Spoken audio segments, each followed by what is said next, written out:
I want you to picture this scene. A woman is standing alone in her quiet kitchen at midnight. Unknown to her, just beyond the dim light, a figure wearing a blank white mask slowly emerges from a doorway. He doesn't rush at her. He simply stands there watching her. The camera lingers for a moment. His featureless face is out of focus in the background. The audience sees him, but she does not. There is no jump scare or sudden attack, just the terrible knowledge that something faceless is in the house with her. This is a scene from the movie Hush, and it illustrates what pure dread would look like. In horror, a mask can be far scarier than any monster. But why are masked figures so unnerving? First, we humans are social creatures. We look to faces for understanding and empathy. When we encounter a person whose face is hidden, all those comforting cues are stripped away. What remains is ambiguity, a human-shaped unknown. A monster usually wears its monstrosity on the surface: slimy skin, gnashing teeth, dripping mandibles, the usual. But a human mask is a lie and a truth all at once.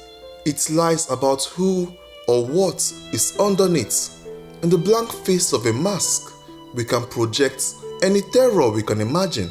In the absence of identity, evil can be infinite. Horror filmmakers know this well. The genre is crowded with masked figures. There are silent slashers in featureless latex masks, intruders with doll-like disguises, secret societies in eerie ceremonial masks. These hidden faces tap into the primal fear of the unknowable. In this video, we will explore the hidden horror of masked faces, from the iconic slasher villains who become symbols of pure evil, to the uncanny home invaders whose anonymity is their weapon, to the disturbing power of masks in ritual and group settings. Along the way, we will look at what these masks do in the story and what they evoke in us emotionally. Halloween night, 1978. A pale white mask with empty eye holes floats out of the darkness. This is Michael Myers, the silent killer of John Carpenter's Halloween, and his blank, inhuman face has become one of horror's most enduring images. In the film's credits, he isn't even called Michael Myers. He's simply the Shape, an embodiment of malevolence. Carpenter chose a featureless mask deliberately. It was an old Captain Kirk costume mask painted white with the eye holes opened up larger. The result looks almost human, but not quite. It is a lifeless, emotionless face that never changes. As viewers, we stare at that smooth, pale face and instinctively feel that we are missing something vital. What is it thinking? Does it feel anything? Film scholar John Kenneth described this brilliantly while analyzing Halloween. He wrote that as we gaze at Michael's blank mask, we recognize, at least subconsciously, that his motives and mind are as obscured as his face. The mask reflects our inability to understand what he is. From this lack of understanding grows the seeds of terror. Michael's soulless mask becomes a mirror, reflecting back all the things we fear and don't understand about death and evil. In other words, we project our fears onto that empty face. Is he the boogeyman? Dr. Loomis, Michael's psychiatrist, certainly thinks so. He describes Michael's face beneath the mask as having the blackest eyes, the devil's eyes, and insists that there is nothing human left inside. When that blank mask tilts curiously at the victim, it's like a shark's dead eyes gauging a prey. Michael doesn't speak. He doesn't even grunt. The only sound he makes is a slow breathing from behind the mask, a sound design element as iconic as the film's piercing music. In fact, the filmmakers recorded the actor breathing through the latest mask to get that muffled, sinister effect. It's the sound of a predator calmly stalking a human silhouette, hissing softly with each breath. It's the audio equivalent of that faceless gaze. Impassive, inhuman, inevitable. Michael's mask doesn't just hide his identity, it transforms him.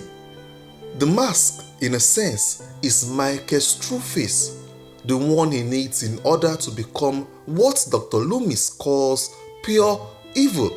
In Halloween 2018, a sequel set 40 years after the original, there is a moment when Michael's old mask is held out to him and inmates around him start howling as if some dark power has been invoked.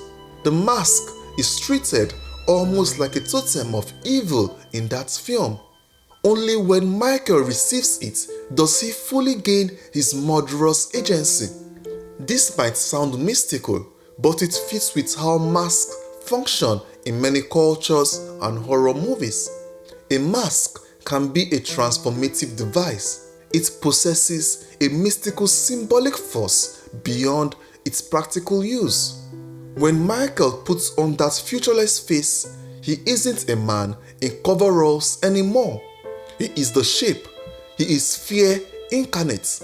Michael Myers may be the poster child of slasher masks, but he's far from alone. In fact, an iconic mask is basically the number one must-have accessory for any self-respecting slasher villain. Think of Jason Voorhees, the killer from the Friday the 13th series, who picked up a dingy hockey goalie mask in the third film and promptly became a horror legend. Hockey masks were never scary until Friday the 13th burned that image into our nightmares. Jason's mask, with its empty black eye holes and faded red chevrons, turned him into a silent juggernaut, an expressionless embodiment of death, much like Michael. We know Jason is deformed under the mask. Occasionally the film shows his grotesque face, but when the mask is on, he's more like an undead golem with a machete. The mask gives him an impressive, almost robotic quality. Bullets, drowning, even explosions don't stop him. In a way, the mask makes him more than human by making him less human. It's as if removing all personality also removes all weakness or mercy. In fact, psychologists note that seeing someone's face is how we identify them as a unique individual and how we might find empathy. Cover that face and the person becomes an unknown, potentially capable of anything.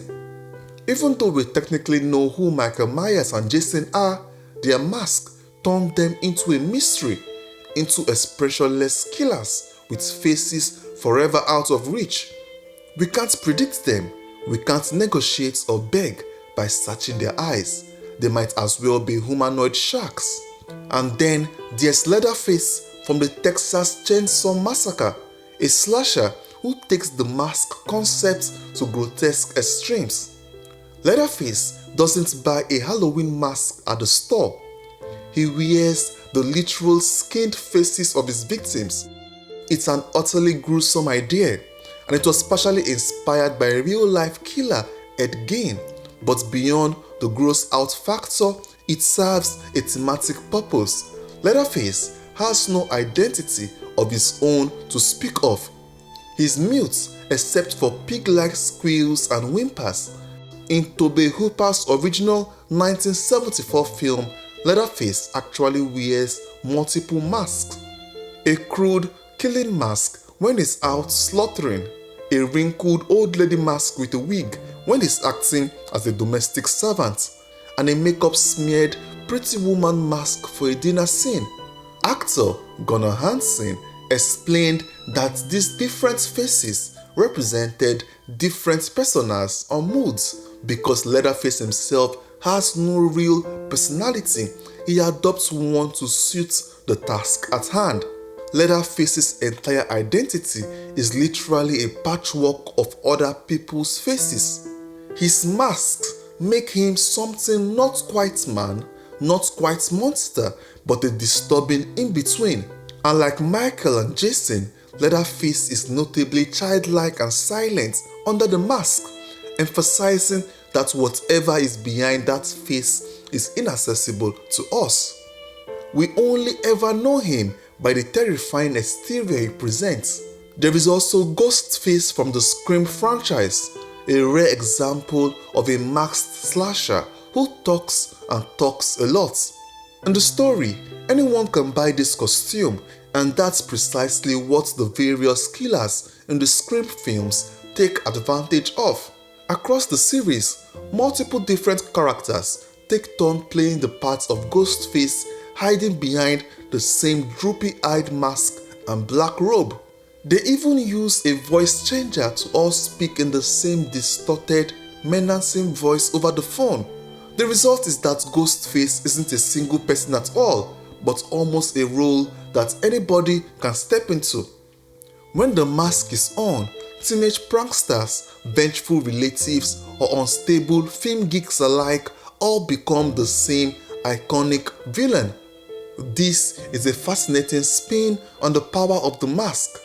It creates a persona larger than any one individual. For the victim and the audience, it hardly matters who is under the mask because the experience of terror is identical. A friend or stranger could be stabbing you while wearing that get-up, but in that moment you are being attacked by Ghostface, the fictional boogeyman giving life. In fact, the Scream movies play with this idea explicitly. The killers often treat the murders like a horror movie in progress, using the Ghostface mask as if it were a supernatural talisman that grants them the ability and courage to kill. In a meta kind of way, the Ghostface character demonstrates how a mask can erase individuality so completely that multiple people can occupy the same evil identity and we accept it as one entity. The threat has been displaced from the person to the persona. In these examples, Michael, Jason, Leatherface, Ghostface, the mask reduces a human being to an idea, often an idea of pure evil or violence. A monster like, say, a xenomorph in Alien or werewolf has a terrifying appearance, sure, but it's distinct. It has eyes, a mouth, a snarl. You can kind of read the creature's intent or at least recognize it as a creature.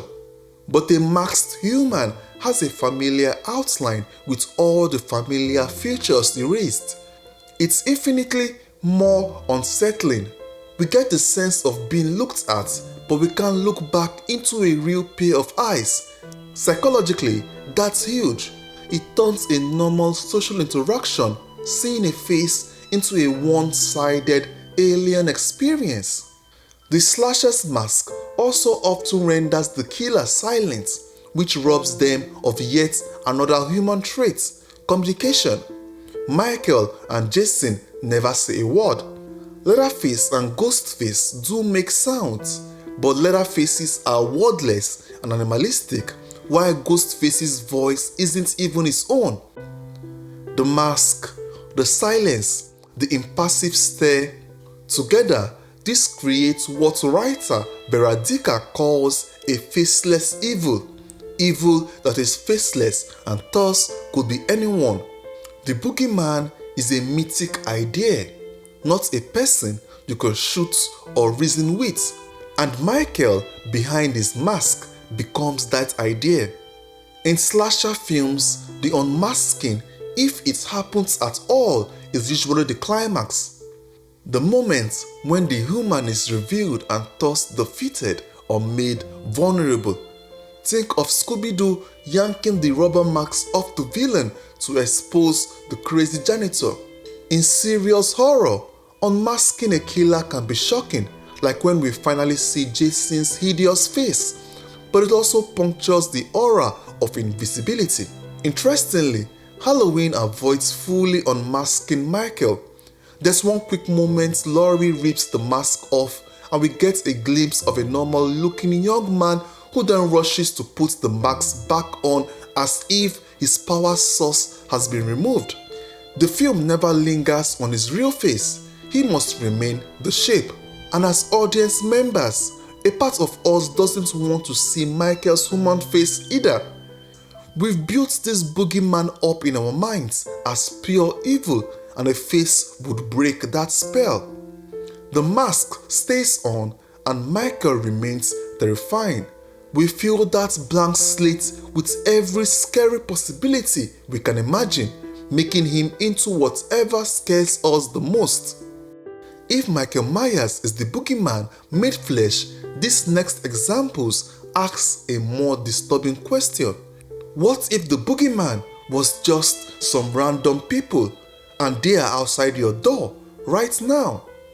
Late at night, there's a knock on the door. Is Tamara home? You have no idea who Tamara is. It's probably just the wrong address. You close the door, unsettled but not terrified, until the knocks and bangs starts coming again and you see masks peering in from the dark outside. This is the setup of The Strangers, a film that has simple stakes. A couple, a remote house, and 3 masked intruders who want to get inside. There's no elaborate mythology, no curse, no supernatural force, just strangers in masks who chose these people because they were home. The line from the movie, "Because you were home," is delivered midway through the climax of The Strangers in answer to the desperate question, "Why are you doing this to us?" It lands like an icy dagger. It's chilling precisely because it offers no reason at all. The masked assailants have no personal vendetta, no goal of robbery, nothing. Hurting you is the point. In a way, the lack of motives becomes their mask on a story level. We, like the characters, cannot see who these people are or why they are evil. They are just violence personified, as blank and motiveless as Michael Myers ever was, except they are human and could very possibly exist in the real world. That realization that this could happen for no reason to anyone is what makes The Strangers such a nightmare. It taps into that uneasy thought we suppressed in civilized society. Bad things can happen to good people at random. We take comfort in believing we are safe if we don't make enemies. Masked home invaders shatter that illusion. Director Brian Bettino uses framing and focus to masterful effect with these masked intruders. The most famous scene comes in about 25 minutes into the movie. Kristen is in the kitchen, anxious but unaware that the strangers have already entered into the house. As she stands in the foreground of a wide shot, one of the masked men slowly emerges from the dark hallway behind her into the light. He just stands there, still as a statue, watching her while she obliviously smokes a cigarette. The camera doesn't zoom or make a sound. In fact, the man remains slightly out of focus. It's a genius trick. Our eyes catch the movement, and suddenly we realize someone is in the house, but we have to strain to really see him. That blurry white mask in the background looks extra sinister precisely because it isn't sharply defined. For about 40 seconds he lingers, then the camera cuts away and back, and this time he's gone. We, the audience, are shell-shocked. The film just told us that these masked invaders can be right there, just a feet away without the characters knowing. It also showed how the mask contributes to the terror by being just a shape in the shadows. Having the killer out of focus makes the mask look much more scary, but at the same time human enough that you recognize this could happen to you. That perfectly captures the appeal of this kind of horror. The masked intruder is both unreal and too real. He's like a ghost in your house, except he is not a ghost. He's a guy in a cheap sack mask who could be hiding behind your door right now. After this, for the rest of the film, we become like the characters, constantly scanning the background, wondering if a masked face is just out of focus somewhere nearby. Now, we've seen two sides of masked terror, but there's yet another dimension of mask in horror we haven't touched on much: the mask as part of a collective or ritual identity. There's a big difference between facing one masked opponent than when you are facing a crowd of masked figures. One person in a mask is a mystery. A dozen people in a mask is a nightmare of conformity. When every face in sight is hidden, you are plunged into a world where normal rules don't apply. A world of ritual, secrecy, and surrendered individuality.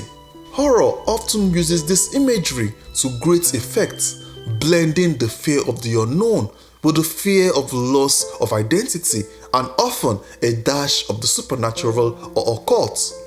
Take a look at the famous masquerade scene in Stanley Kubrick's Eyes Wide Shut.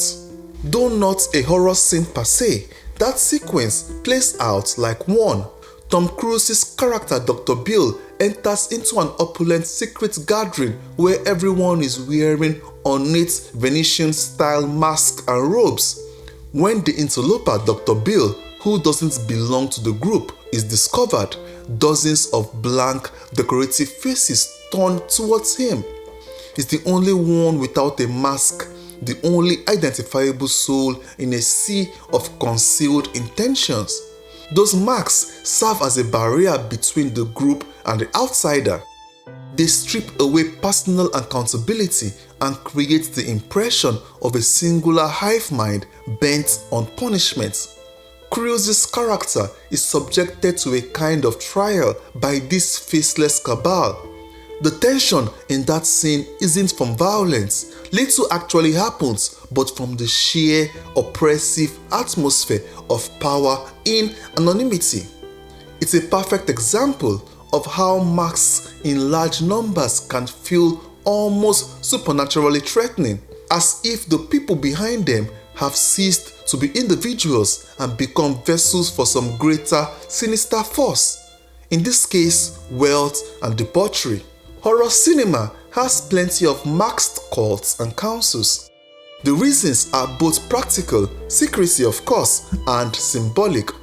By wearing uniform masks, the group is saying that the group identity transcends the individual. For the viewer, it implies that these people will not break ranks, will not show mercy, and cannot be reasoned with on a personal level. You can't, for instance, pick one person in the cult and appeal to their sympathy if you can't even tell them apart or see their eyes. They become a single unit of evil will. Horror movies taps into the ancient use of masks from shamanic ceremonies. A mask can evoke a god, a spirit, a demon, or a concept. In horror, you will see echoes of this when cultists wear, let's say, a goat-headed mask invoking demonology, or a plague doctor's mask invoking death and superstition. One example is in Onibaba, a Japanese horror classic. In the movie, a woman uses a samurai's demon mask based on a North Theater Haniya mask to scare her daughter-in-law, only for the mask to become literally cursed and affixed to her face. Here, the mask carries a heavy weight. It's said to be cursed by the dead samurai spirit, and when it finally comes off, it rips her skin with it. The mask in Onibaba shows that assuming a demon's guise can turn one into a demon. Wear the devil's face long enough and you might lose your own. Even slashers sometimes dip into ritualistic mask symbolisms. The mask turned Michael into the shape, just like how ancient tribal masks were believed to let the wearer channel a god or spirit. In a modern sense, one might say Michael channels the archetype of death or the boogeyman when he wears that mask. Through all these examples I have gone through in this video, one theme stands out. Masks have a way of stripping human interactions down to raw fear and power. Whether it's one killer or 100 devotees, the mask removes the face and thus removes empathy, identity, accountability, and predictability. What's left is often described by theorists as liminality, a state of being in between, like a person is in between their normal self and some other role. Liminal states are ripe for horror because they are unstable and uncanny. A masked person is neither fully human to us nor a full monster. They sit uncomfortably in that gap. And maybe we sense deep down that we have that gap inside us too, that a mask could turn us into something we aren't normally. That burden of self-recognition is another reason masks can scare us. They invite us to imagine us wearing them. As Oscar Wilde says, give a man a mask and I will show you his true face. In horror, giving a person a mask often reveals the true face of human cruelty or madness. Thanks for watching to the end of the video. If you enjoyed it, give it a like, share and comment your thoughts. Until next time, stay fresh, stay cool, keep living the good life.